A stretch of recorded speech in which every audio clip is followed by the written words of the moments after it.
A water droplet has a terminal velocity of 0.0035 meters per second, falling through air. What is its radius? Ignore the buoyant force. Okay, so this is the density of water. This is the viscosity of air. Okay, so let's figure out, here's this droplet falling, right? It's got the drag force is equal to the force of gravity, right? These guys are force of gravity, right? So our force of gravity is going to be mg, right? Mass is density times volume, right? Times g is equal to the density times 4/3 pi r to the third times g, right? And so let's just plug those numbers in here.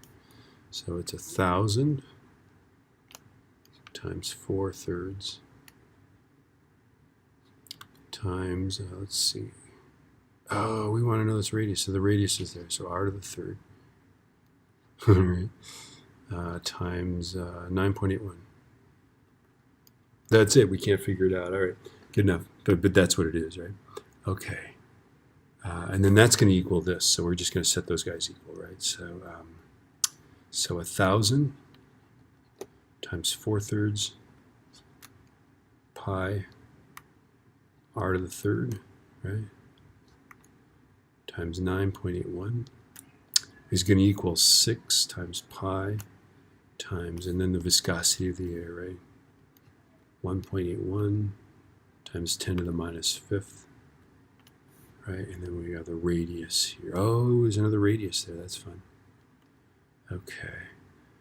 Times the velocity. Okay, so there's our velocity. 0.0035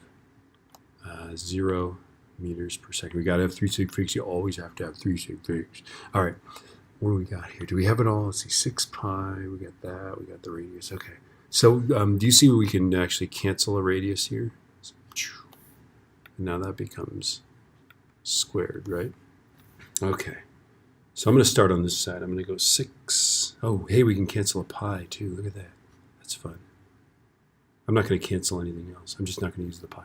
Okay, so 6 times 1.81 e minus 5 times 0.0035. That's this right side. Oh, did I do the pi? I didn't do the pi. Let me make sure I didn't. I didn't. All right. Good. I've got this answer. Okay, now I'm going to divide by 9.81. I'm going to divide by 1,000. I'm going to divide by 4/3. And now I've got what equals r squared. So r squared is equal to a really small number, 2.9059 times 10 to the minus 11th meters squared. So now I'm going to square root both sides. Ooh, I got the right answer. This is awesome. Okay, so 5.39 times 10 to the minus 6th meters, right? Which is 5.39 micrometers, which is 5.39 microns. This is a well-known, there's millimeters, centimeters, a micron, right? An angstrom, by the way, is 10 to the minus 10th. That's kind of fun. What other units of meters? Kilometers, right? There's well-known multiples.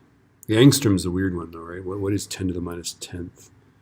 That's the size of an atom, by the way. All right.